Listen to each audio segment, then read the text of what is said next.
परमेश्वर ने हमें फिर से वचन सीखने का समय दिया है। आइए हम प्रभु के सम्मुख धन्यवाद के साथ बैठें और प्रभु के वचनों को ध्यानपूर्वक सुने, जीवन में लागू करने के उद्देश्य के साथ। हम पढ़ेंगे रोमियो की पत्री अध्याय नंबर 8, उसके 26वें और 27वें पद।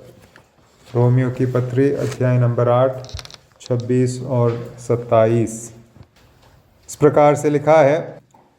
इसी रीति से आत्मा भी हमारी दुर्बलता में सहायता करता है, क्योंकि हम नहीं जानते कि प्रार्थना किस रीति से करना चाहिए, परंतु आत्मा आप ही ऐसी आहें भर भर कर जो बयान से बाहर है हमारे लिए विनती करता है।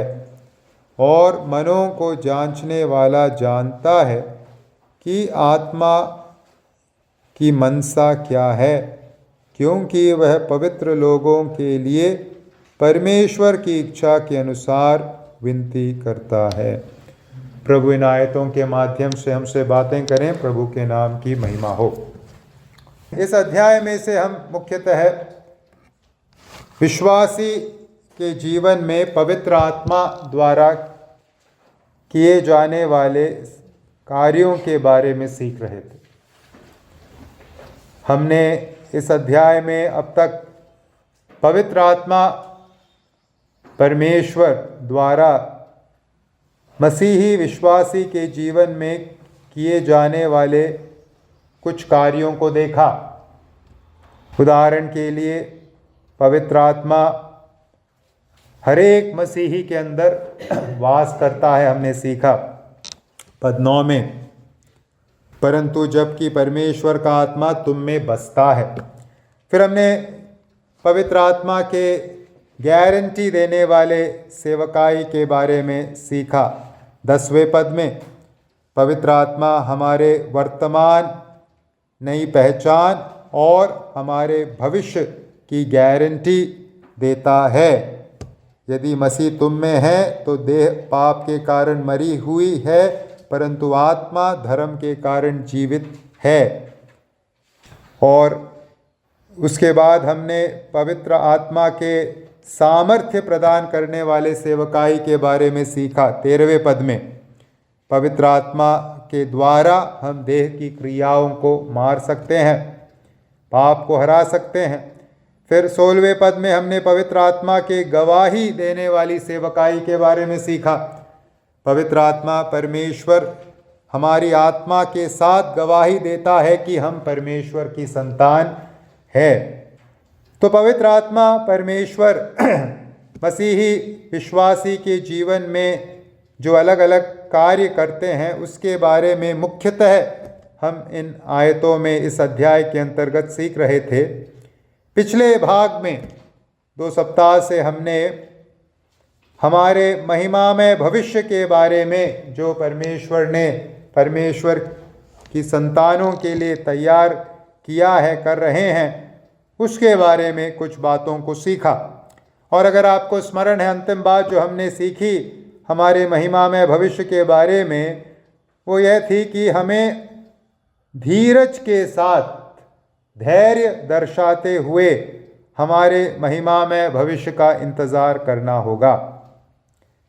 हमें वर्तमान जीवन के कठिनाइयों और चुनौतियों के अंतर्गत हार न मानते हुए दृढ़ता से धैर्य दर्शाते हुए बने रहना होगा, क्योंकि इस वर्तमान जीवन के बाद एक महिमामय भविष्य हमारा इंतज़ार कर रहा है।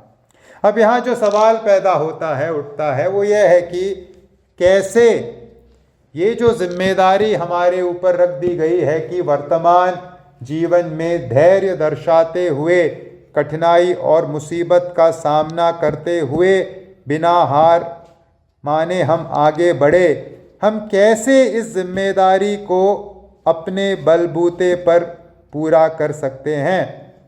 हमें मालूम है हमारे अंतर्गत ये सामर्थ्य नहीं, ये क्षमता नहीं, ये बल नहीं कि वर्तमान जीवन में जो विश्वास की यात्रा है, जिसमें अनेक चुनौतियां हैं, अनेक समस्याएं हैं, कठिनाइयां हैं, उसका सामना हम अपने बलबूते पर कर पाएं। हमारे पास उस प्रकार की शक्ति, उस प्रकार का सामर्थ्य अपने अंतर्गत अपने पास नहीं है। फिर सवाल उठता है कैसे कैसे हम वर्तमान जीवन की चुनौतियों का सामना करें, कैसे इस यात्रा को सफलतापूर्वक पूरा करके उस महिमा में भविष्य में प्रवेश करें। इन आयतों में जो आज हमने पढ़ा 26 और 27, प्रेरित पौलुस हमें उत्तर दे रहे हैं। प्रेरित पौलुस हमें बता रहे हैं कैसे हम धैर्य के साथ, धैर्य दर्शाते हुए, धीरज दर्शाते हुए उस महिमा में भविष्य की बाट जो हैं। क्या है उत्तर? कैसे? पौलुस फिर से पवित्र आत्मा की सेवकाई की ओर हमारा ध्यान लेकर जाते हैं। और इस 26 और 27 इन पदों में, 26वें और 27वें पदों में पौलुस पवित्र आत्मा द्वारा प्रदान किए जाने वाली सहायता की ओर हमारे ध्यान को लेकर जाते हैं। पवित्र आत्मा हमारा सहायक है। हमारी दुर्बलताओं में वो हमारा सहायता करता है। इस सच्चाई को, इस सेवकाई को जो पवित्र आत्मा हमारे जीवन में पूरा करते हैं, उसकी ओर प्रेरित पौलुस हमारा ध्यान इन आयतों के अंतर्गत लेकर जाता है। हाँ भाई और बहनों, पवित्र आत्मा परमेश्वर है हमारा सहायक। कितनी सांत्वना की बात है, कितनी आश्वासन की बात है कि हमारे पास इस वर्तमान जीवन को जीने के लिए ईश्वरीय सहायता मौजूद है। हमारे पास इस जीवन को जीने के लिए सर्वसामर्थी ईश्वर की सहायता मौजूद है। पवित्र आत्मा सहायक के रूप में हमारे संग है, ताकि हम धीरज के साथ वर्तमान जीवन के कठिनाई और दुखों का सफलतापूर्वक सामना करते हुए उस महिमा में भविष्य में प्रवेश करें जो हमारे लिए रखी गई है। आज इस भाग में से मैं आपका ध्यान पौलुस पवित्र आत्मा द्वारा दिए जाने वाले सहायता के बारे में 3 जो बातों को प्रस्तुत कर रहे हैं, उन 3 बातों की ओर मैं आपका ध्यान आकर्षित करना चाहूँगा। इन 2 आयतों में पौलुस पवित्र आत्मा द्वारा दिए जाने वाली सहायता के बारे में 3 बातों को बता रहे हैं। पहली बात जो पौलुस हमें इन आयतों में स्मरण दिला रहे हैं पवित्र आत्मा द्वारा दिए जाने वाले सहायता के संदर्भ में, वो है 26वें पद के पहले भाग में, इसी रीति से आत्मा भी हमारी दुर्बलता में सहायता करता है। पवित्र आत्मा हमारी दुर्बलता में हमारी सहायता करता है। यह है पहली बात जो हमें स्मरण रखनी है। मानव जाति सदैव से इस प्रश्न से जूझती रही है कि आखिरकार मेरी सहायता कहाँ से आएगी। जीवन के अलग अलग संदर्भ में हर एक मनुष्य ने कभी ना कभी ये प्रश्न ज़रूर पूछा होगा कि आखिरकार मुझे सहायता कहाँ से मिलेगी। मनुष्य इस सवाल को अपने अंतर्गत बार बार लाता है और पूछता है। मनुष्य ने सहायता प्राप्त करने के लिए अनेक तरीकों को आजमा कर देख लिया, परंतु आज भी उसके अंतर्गत यही सवाल है, आखिरकार मुझे सहायता कहाँ से मिलेगी। परंतु परमेश्वर का धन्यवाद हो, आज हम जैसे लोगों के पास, जिन्होंने अपने विश्वास को प्रभु यीशु मसीह पर रखा है, हम जैसों को इस सवाल का जवाब अंततः मिल चुका है। आज हमारी सहायक की जो खोज है वो खत्म हो चुकी है। आज हम इस संघर्ष से, सहायक ढूंढने या सहायता ढूंढने के संघर्ष से बाहर आ चुके हैं। आज परमेश्वर के अनुग्रह के कारण अनुग्रह के चलते हमें इधर उधर सहायता ढूंढने की कोई आवश्यकता नहीं, क्योंकि जैसे पौलुस हमसे कहते हैं, आत्मा भी हमारी दुर्बलता में सहायता करता है। पवित्र आत्मा हमारी दुर्बलताओं के अंतर्गत हमारी सहायता के लिए मौजूद है। कितने आश्वासन की बात है, कितने सांत्वना की बात है। पौलुस इस भाग की शुरुआत को एक सामान्य कथन के साथ कर रहे हैं। सामान्य रूप से पौलुस कहते हैं कि पवित्र आत्मा परमेश्वर हमारी दुर्बलता में हमारा सहायता करता है। चाहे किसी भी प्रकार की दुर्बलता क्यों न हो, पवित्र आत्मा परमेश्वर हमारी सहायता के लिए मौजूद है।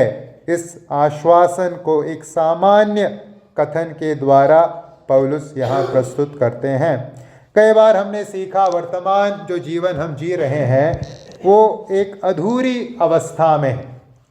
हमने, जहाँ तक हमारे आंतरिक मनुष्यत्व का सवाल है, हम अपने आंतरिक मनुष्यत्व के अंतर्गत नए बना दिए गए हैं, परंतु जैसे हमने कई बार सीखा, हमारा जो बाहरी शरीर है वो अभी भी महिमित होने का इंतज़ार कर रहा है। हम वर्तमान समय काल में एक अधूरी अवस्था में हैं। हम आधे नए हैं, आधे पुराने हैं। अंदर से हम नए हैं, बाहर से हम पुराने हैं। और इस कारण हमें अनेक संघर्षों से होकर इस आत्मिक जीवन के अंतर्गत गुजरना होता है। इस आंतरिक नएपन और बाहरी पुरानेपन के कारण जो मिसमैच है, उसके चलते हमें इस वर्तमान जीवन में अनेक संघर्षों का सामना करना पड़ता है। हम अपने अंतर्गत कई प्रकार की दुर्बलताओं को देखते हैं, परंतु परमेश्वर का धन्यवाद हो, पौलुस कहते हैं पवित्र आत्मा भी हमारी दुर्बलता में हमारी सहायता के लिए मौजूद है। कितनी आनंद की बात है, कितने आश्वासन की बात है जो प्रभु हमसे इस वचन के माध्यम से कहते हैं। यहाँ जिन दुर्बलताओं के बारे में बात कही गई है, उन दुर्बलताओं का वास्ता हमारे आत्मिक जीवन के साथ है। आत्मिक दुर्बलता के बारे में पौलुस यहाँ बात कर रहे हैं। इस समझ को हम कैसे प्राप्त करते हैं? इस कथन के बाद, इस सामान्य कथन के बाद जिस विशेष क्षेत्र की ओर पौलुस हमारा ध्यान आकर्षित करते हैं, 26वें आयत के दूसरे भाग में, प्रार्थना के क्षेत्र में, वह इस बात का सबूत है कि यहाँ जिस दुर्बलता की बात कही गई है, उस दुर्बलता का लेना देना हमारे आत्मिक जीवन के साथ है। तो भाई और बहनों, आइए हम इस बात को स्मरण रखें। इस आत्मिक जीवन में जब हम एक द्वंद्व में फंसे हैं, एक युद्ध में, मल्ल युद्ध में फंसे हैं, शैतान और उसकी सारी सेना के साथ मल्ल युद्ध, द्वंद्व, हम अकेले नहीं हैं। इस युद्ध में, इस संघर्ष में, हमारी दुर्बलताओं में हम अकेले नहीं हैं। हमारे साथ स्वयं पवित्र आत्मा परमेश्वर मौजूद है, सहायक के रूप में। इस सच्चाई को, इस वास्तविकता को आइए हम अपने अंतर्गत स्पष्ट रीति से रखें।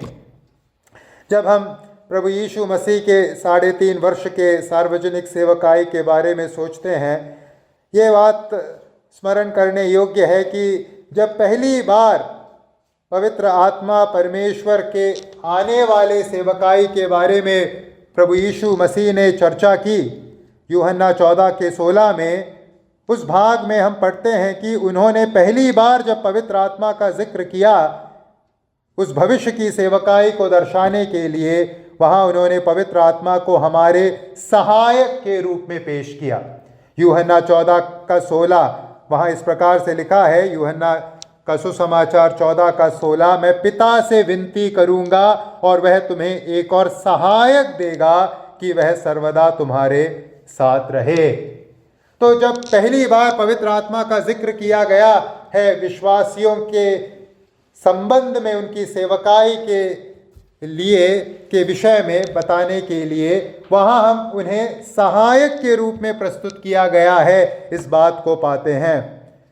और अगर हम नए नियम को टटोलें, पवित्र आत्मा के लिए यह शीर्षक, सहायक के शीर्षक का इस्तेमाल कम से कम 4 बार किया गया है। पवित्र आत्मा हमारा सहायक है, पवित्र आत्मा परमेश्वर हमारा सहायक है।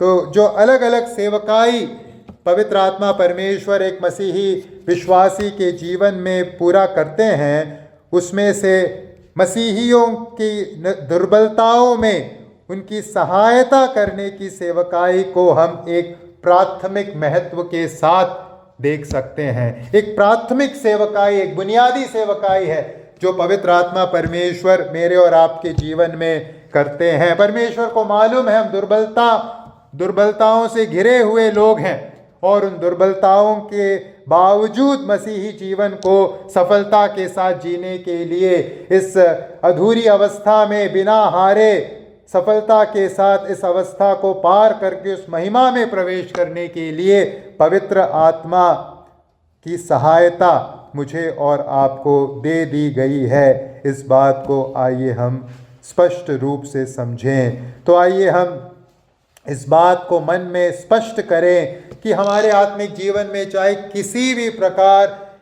के संघर्ष का सामना हमें क्यों न करना पड़े, हमें हार मानने की ज़रूरत नहीं है, क्योंकि हमारी सहायता के लिए, हमारे संघर्ष के अंतर्गत हमारी सहायता के लिए सामर्थी परमेश्वर, पवित्र आत्मा परमेश्वर हमारी सहायक के रूप में मौजूद है। चाहे हमारे आत्मिक जीवन में दुर्बलताओं का कोई भी क्षेत्र, कैसा भी क्षेत्र क्यों ना हो, चाहे हमारा संघर्ष आत्मिक आलसपन के साथ क्यों ना हो, चाहे हमारा संघर्ष गलत संगति के साथ क्यों ना हो, चाहे हमारा संघर्ष गलत आदतों के साथ क्यों ना हो, चाहे हमारा संघर्ष इस संसार के प्रति प्रेम से क्यों ना हो, या पैसे के प्रति, धन के प्रति प्रेम से क्यों ना हो, या चिंताओं के कारण हम संघर्ष में क्यों ना पाए जाए, या सताव का डर रूपी संघर्ष हमारे अंतर्गत क्यों ना हो, किसी भी प्रकार का संघर्ष क्यों ना हो, हमें डरने की ज़रूरत नहीं, हमें हार मानने की ज़रूरत नहीं,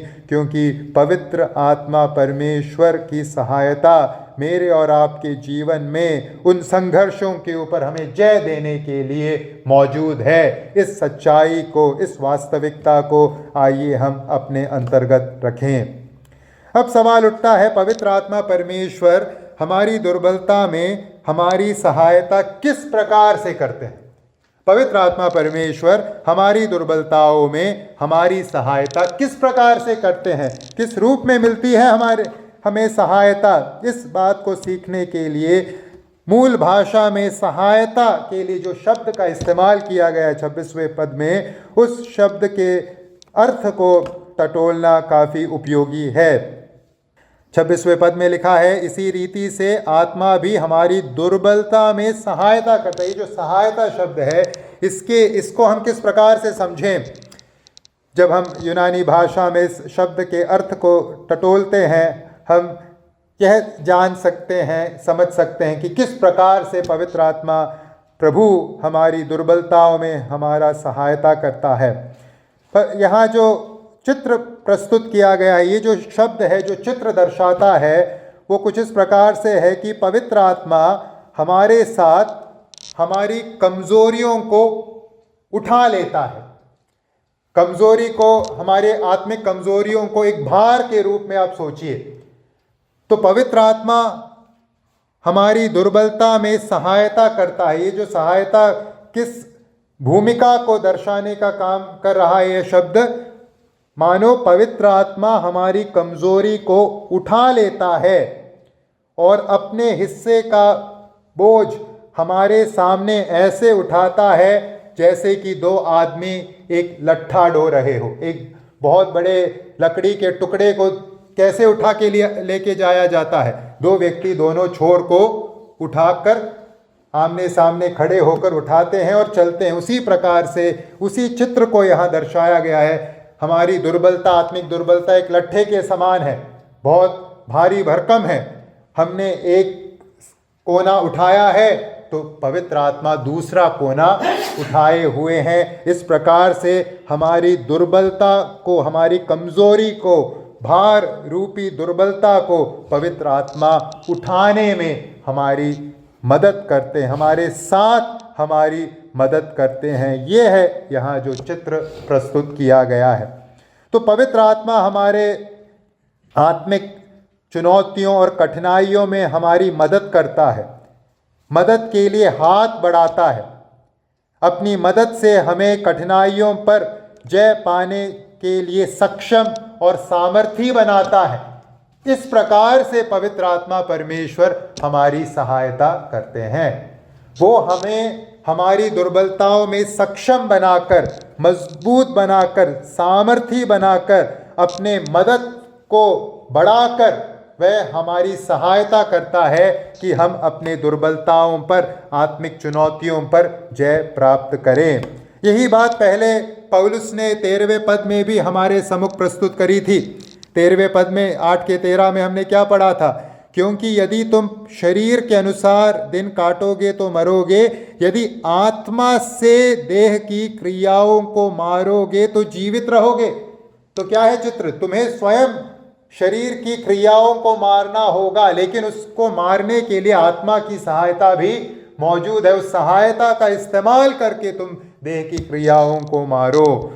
तो यहाँ किस प्रकार से पवित्र आत्मा हमारी सहायता करते हैं? पवित्र आत्मा हमारे साथ हमारी दुर्बलताओं को, कमजोरियों को उठा लेते हैं और हमें सक्षम और सामर्थी बनाते हैं, अपने मदद के हाथ को बढ़ाकर कि हम उन दुर्बलताओं पर जय पाएं।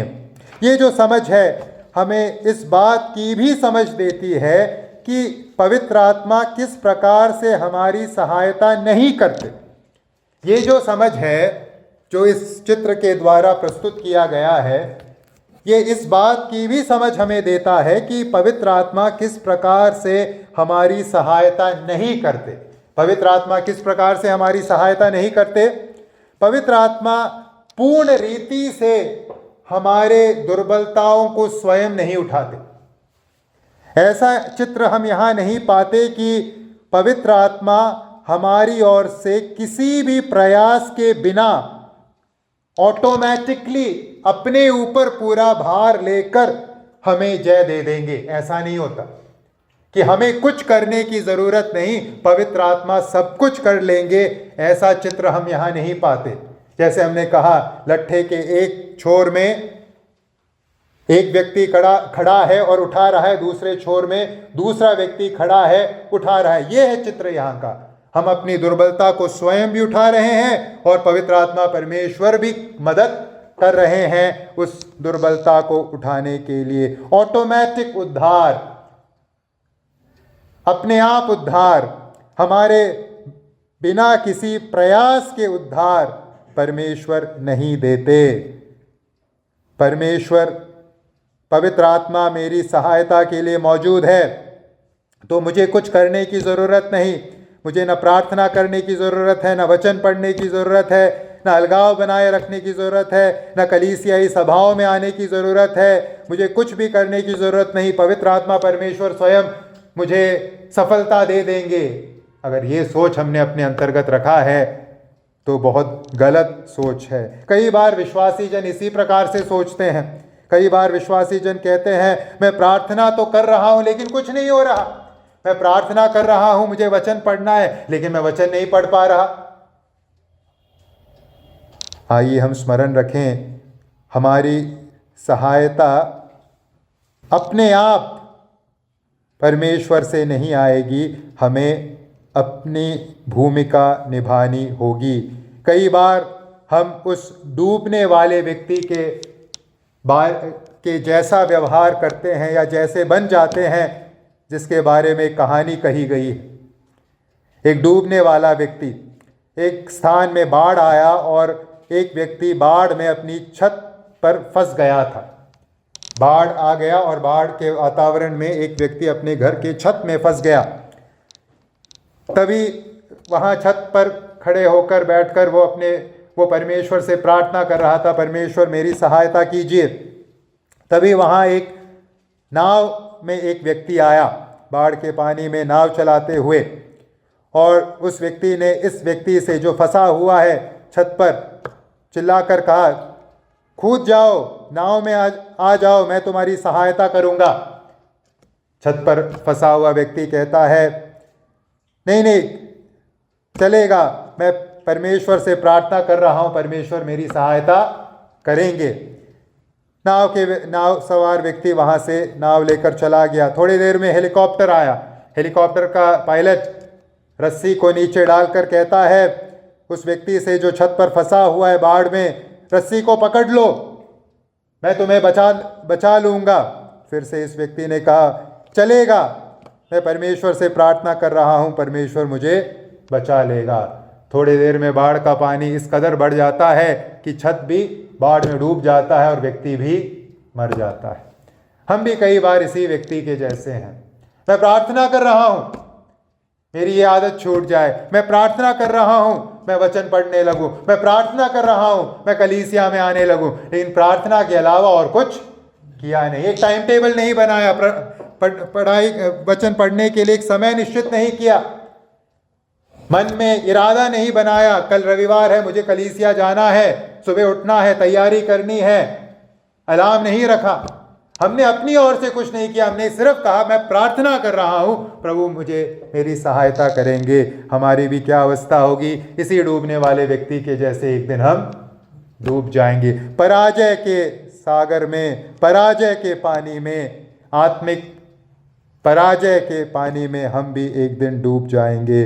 भाई और बहनों, आइए हम अपनी भूमिका को निभाएं।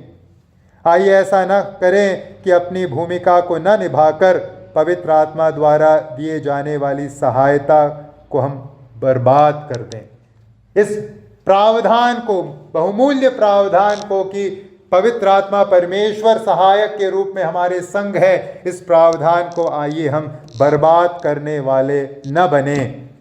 आइए हम अपनी जिम्मेदारियों को निभाएं। आइए हम समझें पवित्र आत्मा परमेश्वर किस प्रकार से हमारी सहायता करता है। पवित्र आत्मा परमेश्वर हमारी कमज़ोरियों को या हमारी आत्मिक दुर्बलता रूपी भार को उठाकर, हमारे संग उसे उठाकर हमारी सहायता करता है। हमें अपना काम करना होगा, तब प्रभु अपना काम करेंगे। तो पहली बात जो हम इन आयतों में सीखते हैं पवित्र आत्मा की सहायता के विषय में, वो यह है कि पवित्र आत्मा परमेश्वर हमारी दुर्बलता में हमारी सहायता करता है। दूसरी बात जो इन आयतों में हम सीखते हैं सहायता के विषय में, वो है पवित्र आत्मा परमेश्वर प्रार्थना के क्षेत्र में हमारी दुर्बलता में हमारी सहायता करता है। पवित्र आत्मा परमेश्वर प्रार्थना के क्षेत्र में हमारी दुर्बलता में हमारी सहायता करता है। 26वें आयत के दूसरे भाग में पौलुस प्रार्थना के क्षेत्र में हमारी दुर्बलता के बारे में बात करते हैं। सामान्य रीति से पवित्र आत्मा परमेश्वर हमारी दुर्बलता में हमारी सहायता करता है। इस सच्चाई को बयान करने के पश्चात अब 26वें आयत के दूसरे भाग में पवित्र आत्मा परमेश्वर जिस विशेष क्षेत्र में हमारी दुर्बलता में हमारी सहायता करता है, उसकी ओर प्रेरित पौलुस हमारा ध्यान आकर्षित कर रहे हैं। एक सामान्य कथन से शुरू करके अब एक विशिष्ट कथन की ओर प्रेरित पौलुस बढ़ रहे हैं। सामान्य रूप से हर एक दुर्बलता में पवित्र आत्मा परमेश्वर हमारी सहायता करता है। विशिष्ट तौर पर प्रार्थना के क्षेत्र में हमारी दुर्बलता में पवित्र आत्मा परमेश्वर हमारी सहायता करता है। यहाँ एक, जब हम 26 के दूसरे भाग को पढ़ते हैं, जैसा लिखा है, क्योंकि हम नहीं जानते कि प्रार्थना किस रीति से करना चाहिए।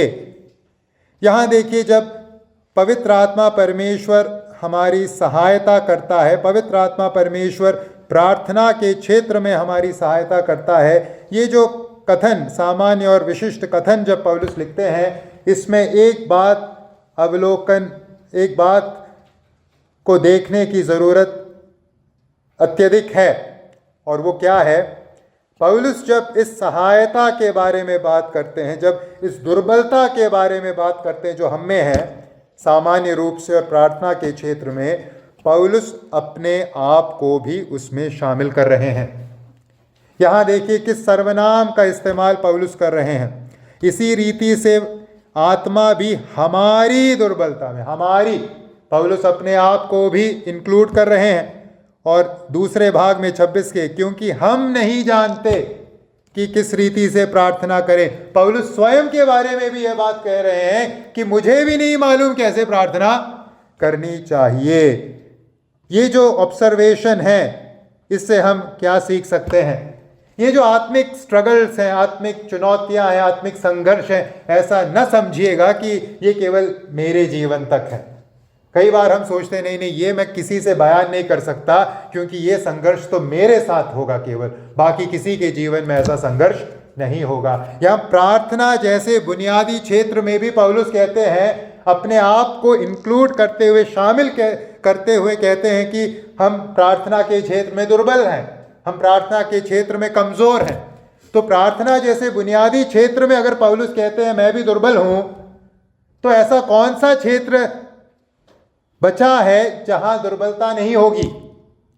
आइए भाइयों और बहनों, हम इस बात को समझें कि कोई भी आत्मिक सुपरमैन नहीं है, कोई भी ऐसा विश्वासी नहीं है जो आत्मिकता के क्षेत्र में सुपरमैन है और किसी प्रकार की दुर्बलता का सामना उसे करना नहीं पड़ता। ऐसा विचार किसी के बारे में मत रखिएगा।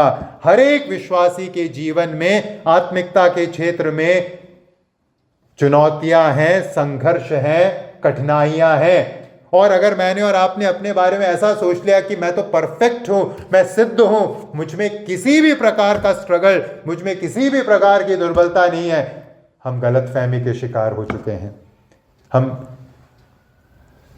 सच्चाई को नहीं देख पा रहे हैं। तो आइए इस बात से आश्वासन ले कि हर एक मसीही के जीवन में जब तक हम इस मध्य की, इस अधूरी अवस्था में हैं, जहां अंदर नया हो चुका है, बाहर से नया होना बाकी है, जब तक हम इस अपूर्ण अवस्था में हैं, तब तक ये आत्मिक संघर्ष जारी रहेंगे। चाहे पौलुस जैसा आत्मिक दिग्गज हो, चाहे मेरे और आपके जैसे आत्मिक रूप से साधारण लोग, हर एक के जीवन में आत्मिक संघर्ष पाया जाता है। अब प्रार्थना के क्षेत्र में किस प्रकार की कमजोरी के बारे में पौलुस यहाँ बात कर रहे हैं? प्रार्थना के क्षेत्र में किस प्रकार की है हमारी दुर्बलता? पौलुस यहाँ कहते हैं, क्योंकि हम नहीं जानते कि प्रार्थना किस रीति से करना चाहिए। हम नहीं जानते कि प्रार्थना किस रीति से करना चाहिए। ये है हमारी दुर्बलता प्रार्थना के क्षेत्र में। हमें नहीं मालूम, हम यह जानने की क्षमता नहीं रखते कि हमें प्रार्थना में क्या मांगना चाहिए। कई बार क्या होता है, हम उन बातों को मांग बैठते हैं जो हमारे लिए ठीक नहीं है, और उन बातों के विषय में कह बैठते हैं प्रभु ऐसा मत कीजिए, जो हमारे लिए वास्तव में उपयोगी है, लाभदायक है। क्यों ऐसा होता है? प्रार्थना के क्षेत्र में हम कमज़ोर क्यों हैं? क्यों हमें नहीं मालूम कि हमें प्रार्थना किस रीति से करना चाहिए, क्या मांगना चाहिए, हमें क्यों नहीं मालूम? दो स्पष्ट कारण हैं। पहला कारण, हमें कल के बारे में नहीं मालूम। हमें कल के बारे में नहीं मालूम। कल के बारे में छोड़िए, हमें अगले पल में क्या होने वाला है इस विषय में भी हमें नहीं मालूम। तो हम क्या कर बैठते हैं? कई बार ऐसी बातों को मांग बैठते हैं जो हमारे लिए कल हानि का कारण बनेगा, और ऐसी बातों को प्रभु मत दीजिए कह बैठते हैं जो कल हमारे लिए आशीष का कारण बन जाएगा। किसी ने कहानी सुनाई है इस पहलू को दर्शाने के लिए कि हमें कल के बारे में नहीं मालूम, इसलिए हमें नहीं मालूम कि हमें क्या मांगना चाहिए, क्या हमारे लिए उचित है, क्या हमारे लिए उचित नहीं है। चाइना और मंगोलिया के बॉर्डर में, चीन के साइड में एक व्यक्ति रहा करता था। उन दिनों में चाइना और मंगोलिया के बीच युद्ध का माहौल था, तनाव का माहौल था, जैसे भारत पाकिस्तान के बीच बना रहता है। तो इस बॉर्डर में, सीमा में रहने वाले, चीन के साइड रहने वाले चीन के नागरिक के पास एक बहुत सुंदर घोड़ी थी। तो इस घोड़ी के कारण उस गांव में इसकी बहुत प्रतिष्ठा थी और काफ़ी नाम था। इसने इस घोड़ी को बहुत अच्छी तरीके से रखा था। एक दिन क्या होता है, इस आदमी के पास जो सुंदर घोड़ी थी वो सीमा लांघ कर मंगोलिया के साइड चली जाती है और मंगोलिया के सैनिक उस घोड़ी को पकड़ लेते हैं। जब ऐसा होता है तो इसके दोस्त लोग इस चीनी व्यक्ति के पास आते हैं और कहते हैं उसे सांत्वना देकर, अरे यह तो बहुत बुरी खबर हमने सुनी है, तुम्हारी घोड़ी भाग गई। तो उस व्यक्ति ने पूछा, आपको क्यों लगता है कि यह बुरी खबर है? शायद ये अच्छी खबर हो सकती है। इस घटना के बाद कुछ दिन बीत गए और कुछ दिन बाद क्या होता है, एक दिन ये जो घोड़ी भाग गई थी एक बहुत ताकतवर घोड़े के साथ सीमा को पार करके इस चीनी व्यक्ति के घर पहुंच जाती है। तब फिर से इसके दोस्त लोग इकट्ठे होते हैं और कहते हैं, अरे ये तो बहुत अच्छी खबर है, तुम्हारी घोड़ी वापस आ गई और साथ एक मजबूत ताकतवर घोड़े को भी लेकर आई है। तो फिर से ये व्यक्ति यही प्रश्न पूछता है, तुम्हें कैसे मालूम ये अच्छी खबर है? शायद ये बुरी खबर भी हो सकती है। फिर कुछ दिन बीतते हैं और क्या होता है, इस व्यक्ति का बेटा इस घोड़े को ट्रेन करने की कोशिश कर रहा था, प्रशिक्षित करने की कोशिश कर रहा था और एक घोड़े के ऊपर से गिर जाता है और उसकी हड्डी टूट जाती है। और फिर से लोग इकट्ठा होते हैं और कहते हैं, अरे ये तो बहुत बुरी खबर है, तुम्हारे बेटे का हाथ फ्रैक्चर हो गया, टूट गया। फिर से ये व्यक्ति कहता है, तुम्हें कैसे मालूम ये बुरी खबर है या अच्छी खबर है? फिर क्या होता है, फिर कुछ दिन बाद मंगोलिया और चीन के बीच युद्ध छिड़ जाती है और युद्ध में सीमा के क्षेत्रों में रहने वाले सभी युवकों को सेना में ज़बरदस्ती भर्ती कर दिया जाता है और चीन की सेना हार जाती है और उस गांव के अनेक युवक मर जाते हैं, लेकिन इसका बेटा बच जाता है। क्यों? क्योंकि इसका हाथ टूटा हुआ था, इसलिए इसे सेना में भर्ती नहीं किया गया, उसे युद्ध में जाने की जरूरत नहीं पड़ी। तो क्या है इस कहानी का अर्थ या कहानी का संदेश? हमें नहीं मालूम हमारे लिए कल क्या अच्छा होगा या क्या बुरा होगा। कई बार हम प्रार्थनाओं में इस प्रकार से मांगते हैं, प्रभु ये ही दीजिएगा, ये ही दीजिएगा। हमें नहीं मालूम ये जो हम मांग रहे हैं कल ये मेरे लिए, आपके लिए भलाई का कारण बनेगा या सरदर्द का कारण बनेगा। हमें नहीं मालूम, हमें कल के बारे में नहीं मालूम। इस सच्चाई को हम जानते हैं, लेकिन कल के बारे में प्रार्थना इस प्रकार से करते हैं, चीज़ों को इतने ढीठता से कभी कभी मांग लेते हैं मानो हमें मालूम है ये नौकरी या ये वस्तु या ये सामान मेरे लिए हमेशा उपयोगी ही ठहरेगी। हम इस यकीन के साथ कई बार चीज़ें मांग लेते हैं। वास्तव में सच्चाई है, हमें नहीं मालूम हमारे लिए क्या अच्छा है क्या बुरा है। इसलिए प्रार्थनाओं में हमेशा क्या करें? प्रार्थनाओं में हमेशा वही कहें जो प्रभु यीशु से हमने सीखा, प्रभु मेरी नहीं आपकी इच्छा पूरी कीजिए। हाँ, जिन क्षेत्रों में स्पष्ट है पवित्र बनो वहां मांगिए, प्रभु मुझे पवित्र बनाइए, कोमल बनो या दयालु बनो। इन क्षेत्रों में कोई शंका की बात नहीं, हम प्रार्थना एकदम स्पष्ट रीति से कर सकते हैं। लेकिन भविष्य के बातों के लिए जब हम मांगते हैं या वर्तमान के लिए भी जब हम कुछ मांगते हैं, यह सोचते हुए कि यह मेरे लिए उपयोगी होगा, ज़रूर कहिएगा प्रभु मेरी नहीं, आप अपनी इच्छा के अनुसार कीजिए, क्योंकि हमें नहीं मालूम क्या है अच्छा क्या है हमारे लिए बुरा। ये जो समझ है, ये जो नासमझी है कल के विषय में, जो हमारे पास समझ नहीं है, इसके चलते हम प्रार्थना कैसे करें या क्या मांगे हमें नहीं मालूम। दूसरी बात, हम सही प्रकार से प्रार्थना क्यों नहीं कर पाते? क्योंकि किसी भी अवस्था में, किसी भी परिस्थिति में हमें नहीं मालूम हमारे लिए सर्वोत्तम क्या है। किसी भी अवस्था में हमें यह नहीं मालूम कि हमारे लिए सर्वोत्तम क्या है। हम कई बार उस छोटे बच्चे के समान व्यवहार करते हैं जो जिद पकड़ लेता है किसी बात को लेकर कि मुझे यही चाहिए, यही चाहिए, इस बात को न जानते हुए कि जो वह मांग रहा है उसके लिए बहुत ही हानिकारक है। माता पिता कई बार बच्चों की जिद क्यों नहीं पूरी करते? क्योंकि माता पिता को दिख रहा है ये उसके लिए हानिकारक है, लेकिन बच्चे को नहीं दिख रहा कि ये उसके लिए हानिकारक है। हम भी कई बार जिद पकड़ लेते हैं प्रार्थना में, क्योंकि हमें नहीं मालूम हमारे लिए क्या सर्वोत्तम है। कल के बारे में हमें नहीं मालूम क्या है हमारे लिए सर्वोत्तम, यह बात भी हमें नहीं मालूम। इन सीमाओं के चलते जिसके अंतर्गत हम रहते हैं, इस अज्ञानता के चलते कल के विषय में और सर्वोत्तम के विषय में हम प्रार्थना के क्षेत्र में दुर्बल हैं। हमें नहीं मालूम, हम नहीं जानते कि प्रार्थना किस रीति से करें, प्रार्थना के अंतर्गत क्या करें। परंतु परमेश्वर का धन्यवाद हो, पवित्र आत्मा परमेश्वर हमारी इस दुर्बलता में हमारे संग है, हमारी सहायता के लिए। 26 के आखिरी भाग में पौलुस क्या लिखते हैं? हम नहीं जानते प्रार्थना किस रीति से करना चाहिए, परंतु आत्मा आप ही ऐसी आहें भर भर कर जो बयान से बाहर है हमारे लिए विनती करता है।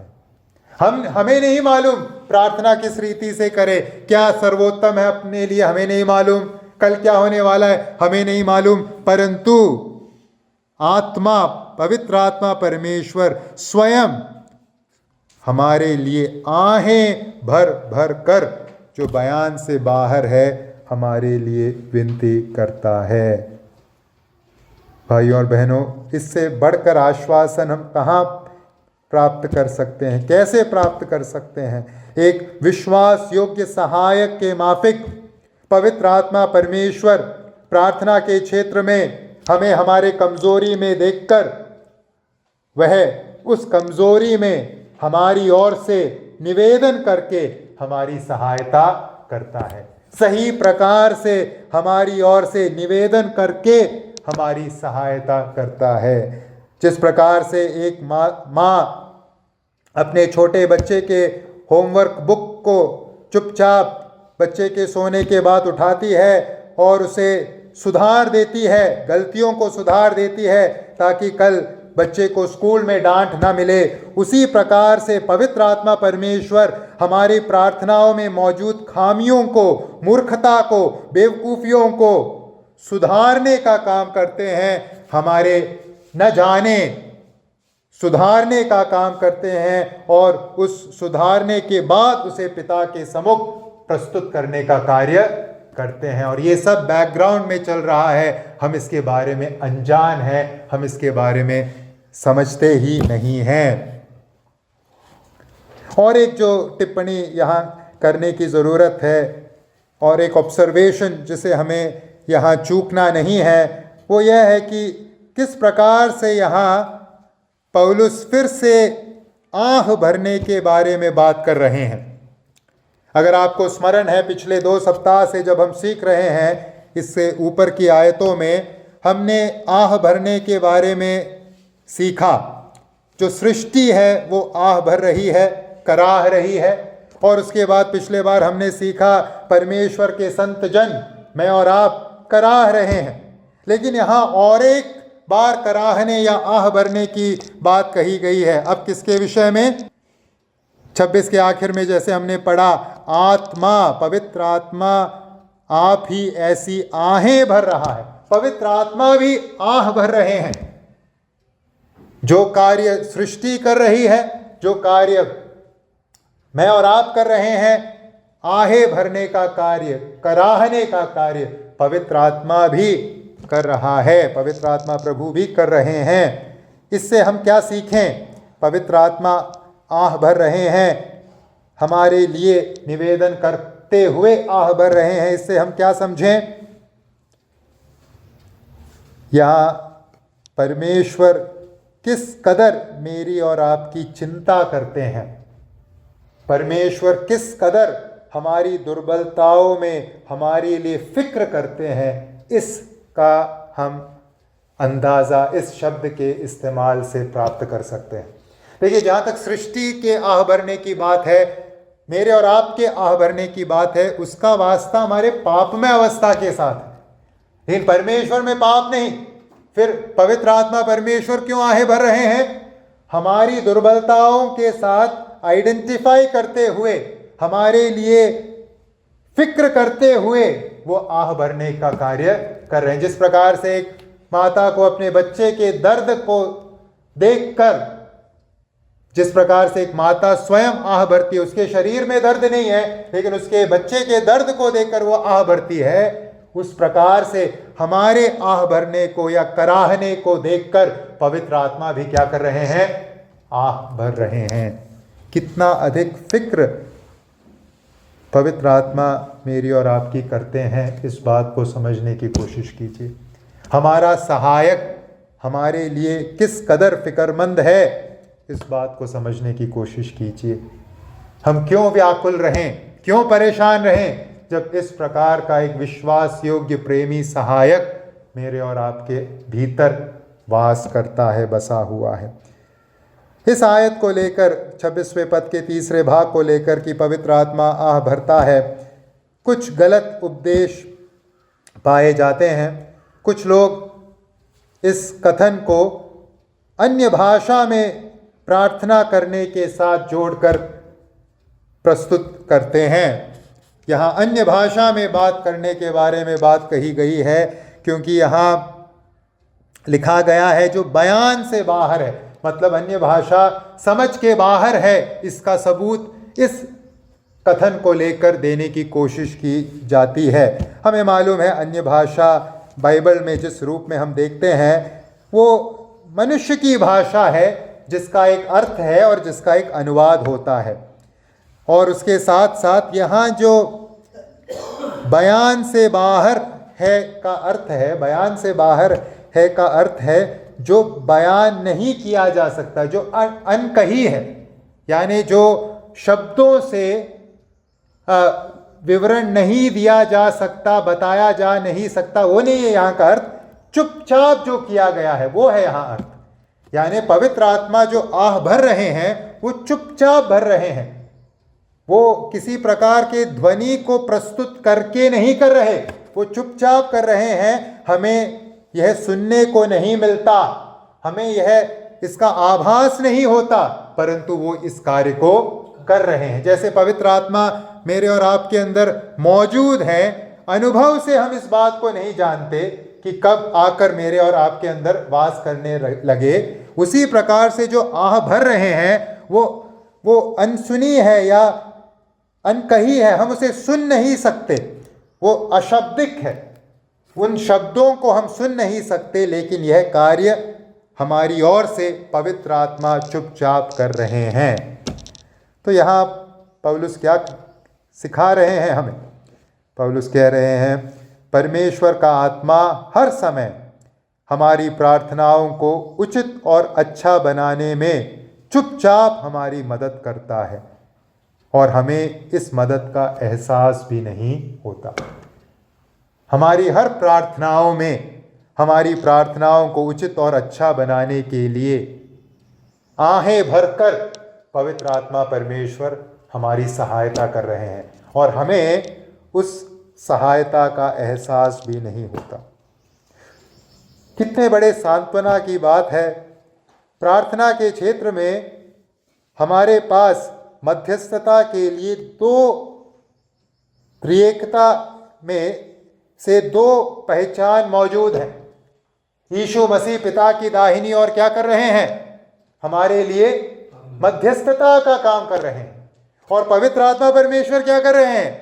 हमारे भीतर वास करते हुए हमारे लिए मध्यस्थता का काम कर रहे हैं। तो पुत्र की मध्यस्थता मेरे लिए, आपके लिए मौजूद है, पवित्र आत्मा की मध्यस्थता मेरे लिए और आपके लिए मौजूद है। सोचिए हम कितनी सुरक्षित अवस्था में हैं। इससे अधिक सुरक्षा हम कैसे प्राप्त कर सकते हैं? पुत्र की मध्यस्थता, पवित्र आत्मा की मध्यस्थता, दोनों की मध्यस्थता, स्वर्ग में मध्यस्थता, हमारे अंतर्गत मध्यस्थता, मेरे लिए, आपके लिए मौजूद है। तो इन सब से हम क्या सीखें अपने व्यावहारिक जीवन के लिए? पवित्र आत्मा परमेश्वर हमारी प्रार्थनाओं को उचित और अच्छा बनाने में चुपचाप हमारी मदद करता है। इससे हम क्या कर सकते हैं, क्या करें अपने प्रायोगिक मसीही जीवन में? भाई और बहनों, आइए हम किसी भी कारण के चलते प्रार्थना करना कभी बंद ना करें। किसी भी कारण के चलते प्रार्थना करना कभी न छोड़ें। हमें लगता होगा अरे मुझे मन नहीं है प्रार्थना का, या हमें लगता होगा मेरे पास शब्द नहीं है प्रार्थना के लिए, हमें लगता होगा घर का वातावरण प्रार्थना के लिए उचित नहीं है। कई कारण आ सकते हैं, कई कारण शैतान हमारे जीवन में भेज सकता है हमें निरुत्साहित करने के लिए कि हम प्रार्थना छोड़ दें, हम प्रार्थना छोड़ दें। परंतु चाहे निरुत्साहित करने वाला कारण किसी भी प्रकार का क्यों न हो, आइए हम प्रार्थना में बने रहे।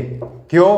क्योंकि जब हम प्रार्थना में बने रहेंगे तभी पवित्र आत्मा परमेश्वर की सहायता हमारे प्रार्थनाओं में मौजूद होगा। पवित्र आत्मा मध्यस्थता का काम बिना हमारी प्रार्थनाओं के नहीं करते।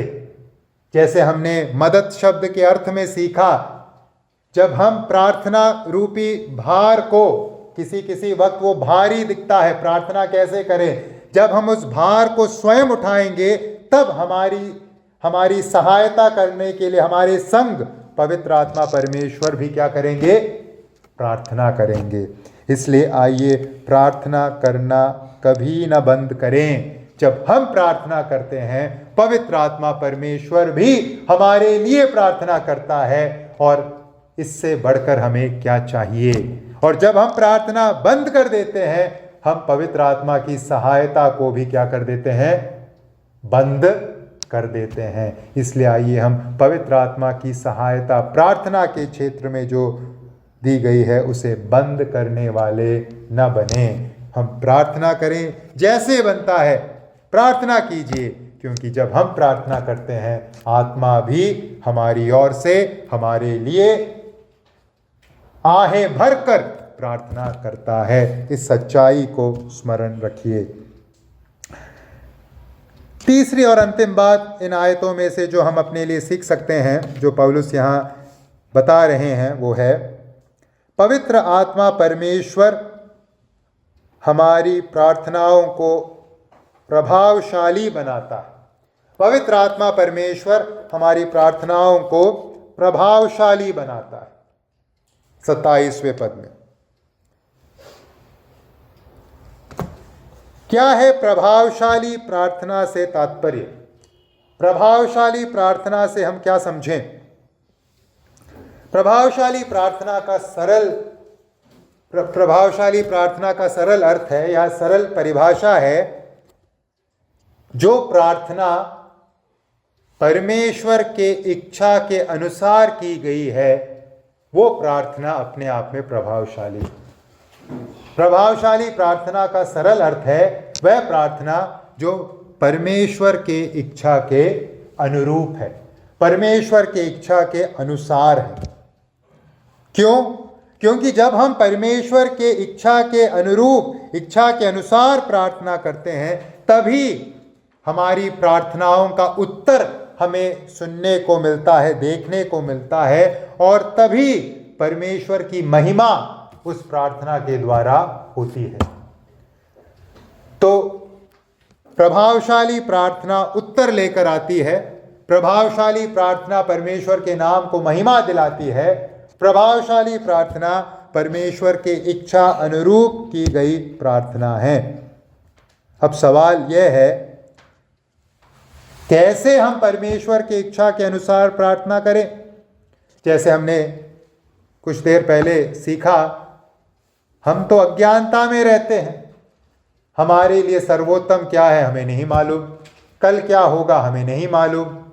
हम तो अज्ञानता के वातावरण में हैं, अज्ञानता की सीमा में बंधे हैं। फिर हम परमेश्वर की इच्छा के अनुसार प्रार्थना कैसे करें? 27वें पद में पौलुस उत्तर देते हैं। क्या है उत्तर? और मनों को जांचने वाला जानता है कि आत्मा की मनसा क्या है, क्योंकि वह पवित्र लोगों के लिए परमेश्वर की इच्छा के अनुसार विनती करता है। यहां पौलुस क्या कह रहे हैं? पवित्र आत्मा परमेश्वर हमारी ओर से आह भरते हुए किस प्रकार से विनती करते हैं? परमेश्वर की इच्छा के अनुसार विनती करता है। हमारी ओर से आह भरते हुए परमेश्वर की इच्छा के अनुसार पवित्र आत्मा विनती करता है। इसलिए पवित्र आत्मा द्वारा हमारे लिए की गई प्रार्थना किस प्रकार की है? मध्यस्थता किस प्रकार की है? प्रभावशाली। यहाँ ये जो शीर्षक है 27वें पद में, मनों को जांचने वाला, ये किसको दर्शाता है? यह शीर्षक परमेश्वर पिता को दर्शाता है। बाइबल में अनेक जगह हम इस शीर्षक का इस्तेमाल पिता परमेश्वर के लिए पाते हैं कि परमेश्वर हृदयों को जांचता है, मनों को जांचता है। उदाहरण के लिए प्रेरितों के काम 1:24, जब यहूदा इस्करियोती के स्थान पर 12वें की नियुक्ति की जा रही थी, वहां यही प्रार्थना की प्रेरितों ने कि प्रभु आप जो लोगों के हृदय को जानते हो, बताइए कौन इस्करियोती का स्थान ले। पवित्र आत्मा पिता परमेश्वर हृदयों को जानता है, मनों को जांचने वाला है। और वह किसके हृदय को जानता है, किसके मन को जानता है? केवल सृष्टि के नहीं, त्रिएकता में उसके साथ जो तीसरी पहचान है पवित्र आत्मा के मन को भी पिता क्या करते हैं? जानते हैं। पहला कुरिन्थियों में हम पढ़ते हैं पवित्र आत्मा परमेश्वर की बातों को जांचता है। और यहाँ हम सीखते हैं पवित्र आत्मा के मन की बातों को पिता जानता है, क्योंकि परमेश्वर सर्वज्ञानी है। परमेश्वरत्व के अंतर्गत विरोधाभास रखने वाली मनसा को नहीं रखते। एक ही मन है, चाहे पिता का हो, चाहे पुत्र का हो, चाहे पवित्र आत्मा को। उसमें कोई विरोधाभास नहीं है उनके मनोकामनाओं में। अब जब पिता परमेश्वर पवित्र आत्मा के मनसा को जांचते हैं, पवित्र आत्मा जो मेरे लिए और आपके लिए मध्यस्थता का काम कर रहे हैं, उस मनसा के अंतर्गत, उस मध्यस्थता के अंतर्गत क्या पाते हैं? जो मध्यस्थता की जा रही है हमारी ओर से, जो प्रार्थना की जा रही है हमारी ओर से पवित्र आत्मा के द्वारा, वो किसके अनुसार है?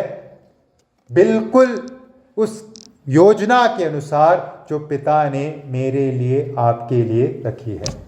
पवित्र आत्मा परमेश्वर की योजना के अनुसार, पिता के योजना के अनुसार जो उन्होंने मेरे लिए, आपके लिए रखे हैं, प्रार्थना या मध्यस्थता करने का काम करता है। और जब पिता यह देखता है कि पवित्र आत्मा जो प्रार्थना कर रहे हैं, जो मनसा रखते हैं मेरे लिए, आपके लिए, वो पिता के मनसा के अनुसार है, तो पिता क्या करते हैं? उन प्रार्थनाओं का उत्तर देते हैं और इस प्रकार से हमारे जीवन में आशीषों को लाते हैं और अपने नाम की महिमा करते हैं। तो भाई और बहनों, हम क्या करें यह जानते हुए कि पवित्र आत्मा परमेश्वर हमारी प्रार्थनाओं को असरदार बनाते हैं, प्रभावशाली बनाते हैं। आइए हम पवित्र आत्मा परमेश्वर को दुखित करने वाले हरेक कार्यों से अपने आप को दूर रखें। पवित्र आत्मा परमेश्वर जो हमारा सहायक है, पवित्र आत्मा परमेश्वर जो हमारी प्रार्थनाओं को असरदार बनाता है, प्रभावशाली बनाता है, आशीषों को लेकर आता है, इस विश्वासियों के सहायक को दुखी अगर हम करेंगे, पाप में जाकर बैठ जाएंगे, तो फिर जीवन का क्या होगा?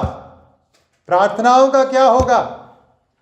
आइए हम इस बात के प्रति सचेत रहें। तो आइए हम अपने जीवन के हरेक क्षेत्र को पवित्र आत्मा परमेश्वर के अधीनता में लेकर आएं और पवित्र आत्मा को प्रसादित करते हुए उनकी अगुवाई में इस जीवन को जिएं, क्योंकि जब हम इस प्रकार के जीवन को जिएंगे पवित्र आत्मा की सहायता हमें पूर्ण रूप से प्राप्त होगी।